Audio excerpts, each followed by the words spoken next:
नमस्कार। Colonel Ajay, CEO Ajay astro money group first global astro finance digital channel से आपसे मुखातिब होता हूं। आज है नया साल भारतीय परंपराओं के आधार पर। भारतीय नववर्ष के पावन अवसर पर सभी देशवासियों को और व्यापारी बंधुओं को अजय एस्ट्रो मनी ग्रुप परिवार की तरफ से हार्दिक शुभकामनाएं तथा भगवान से आपके उज्जवल भविष्य और कल्याण की हम प्रार्थना करते हैं। दोस्तों, ग्रेन्स के ऊपर चाहे मक्का हो, बाजरा हो, चावल हो, गेहूं हो, जो हो, इन सभी पर हम आपको अपडेट और विश्लेषण लगातार प्रोवाइड करते हैं। दोस्तों, आज के एपिसोड में हम जौ के बारे में बात करेंगे, बार्ले के बारे में। उम्मीद है कि आपको पसंद आएंगे। साथ साथ आपके इलाके में जौ के क्या भाव हैं, मंडी में कितनी अराइवल है, ये सभी कमेंट बॉक्स में लिख के अवश्य बताएं। पूरा देश इससे लाभान्वित होता है। गौरतलब है कि इस साल जौ की बिजाई की कम होने के समाचार हम आपको लगातार अपडेट कर रहे हैं। राजस्थान सहित लगभग सभी जौ उत्पादक राज्यों में जौ की बिजाई कम हुई है। राजस्थान और एमपी के अंदर जो खबर आ रही है कि वहाँ पर जितनी आवक आनी चाहिए थी उससे कम आवक है तथा बियर बनाने वाली कंपनियां भी 1975 से 2000 रुपये प्रति क्विंटल के भाव से पहुंच का माल खरीद रहे हैं और मंडियों में जो भाव 1625 के आसपास था वो अब 1675 से 1700 रुपये प्रति क्विंटल के भाव की बात हो रही है। गौरतलब है कि यदि हम राजस्थान में देखें तो राजस्थान में जयपुर, हनुमानगढ़, गंगानगर लाइन में इसकी सबसे अधिक खेती होती है और पिछले साल किसानों को अच्छे भाव नहीं मिलने के कारण उनका उत्साह टूटा था और इसके चलते बिजाई कम हुई थी और राजस्थान जो जौ का उत्पादन लगभग 10 लाख मैट्रिक टन के आसपास पिछले साल होने की खबर थी, वो इस बार लगभग 15 से 18% कम हो सकता है और ये लगभग 8 से 8.5 लाख मैट्रिक टन रहने का अनुमान लगाया जा रहा है। यूपी भी जो उत्पादक राज्य माना जाता है, वहाँ भी पिछले साल लगभग 7 लाख मैट्रिक टन के मुकाबले लगभग 5 से 5.5 लाख मैट्रिक टन का उत्पादन इस साल होने की उम्मीद लगाई जा रही है। कुल मिलाकर जो 25.5 लाख मैट्रिक टन का उत्पादन पिछले वर्ष था, इस बार करीबन 19 से 20 लाख टन रहने की उम्मीद लगाई जा रही है।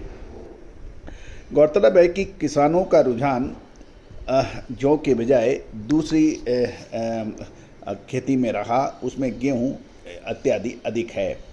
गौरतलब है कि फसल जैसे ही बाज़ारों में आई थी तो जयपुर में 1750 से 1800 रुपये प्रति क्विंटल के बीच नमी के हिसाब से माल जौ का बिका था।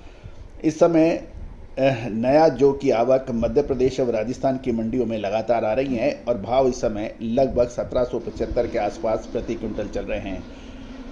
साथ साथ पुराना जो है वो राजस्थान का खपत वाले उद्योगों में 2250 रुपये प्रति क्विंटल बिकने के बाद अभी उसमें करीबन 2150 रुपये के भी खरीदार बैठे हुए हैं। स्रोत परिस्थितियों में जौ के व्यापारी अब माल आगे जौ के अंदर तेजी धार रहे हैं।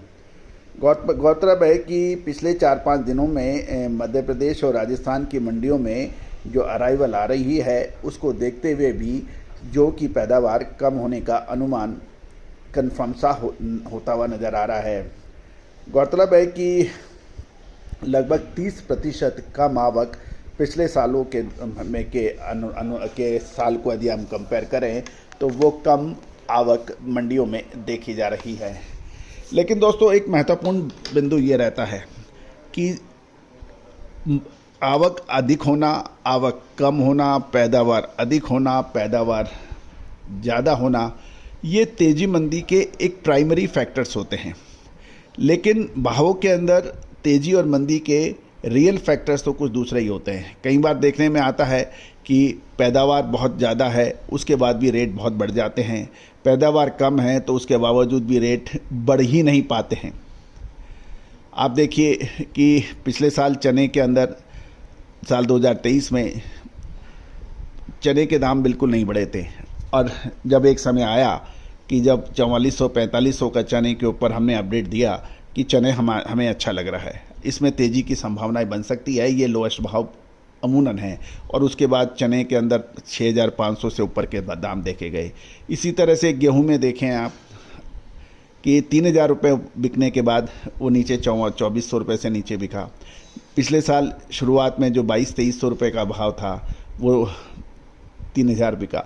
तो बेसिक यही है कि ये कमोडिटीज़ के अंदर जब तक एंट्री और एग्जिट का सही अनुमान नहीं लगे, खाली सूचना से कुछ हासिल होता नहीं है। तो दोस्तों, अजय एस्ट्रो मनी गुरु आपको एग्रो कमोडिटीज़ में चाहे चावल हो, गेहूं हो, मक्का हो, बाजरा हो, जो हो, इन पर सभी पे सटीक अनुमान देने का प्रयास करता है और वो लगभग 10 में से 8-9 बार सही भी साबित होते हैं।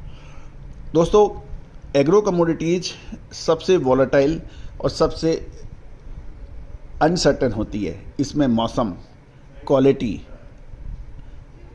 अराइवल, इंपोर्ट, इन सब पे बहुत ज़्यादा असर होता है।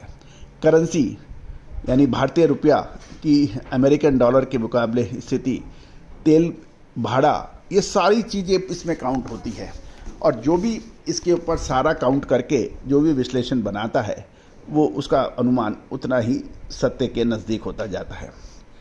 इसके अलावा भी आप हमारा डिस्क्लेमर्स देखें, ये सभी जानकारियाँ और आपको रिलायबल स्रोतों से हमने प्राप्त की हैं। उसके बावजूद भी आप कोई भी व्यापारिक निर्णय लेने से पहले आप स्वयं इसकी जांच करें। आंकड़े काफ़ी हद तक रिलायबल हो सकते हैं, लेकिन इसको पुनः जांच करना आवश्यक होगा। विशेष रिसर्च रिपोर्ट के लिए आप संपर्क कर सकते हैं, नंबर स्क्रीन पे दिया हुआ है।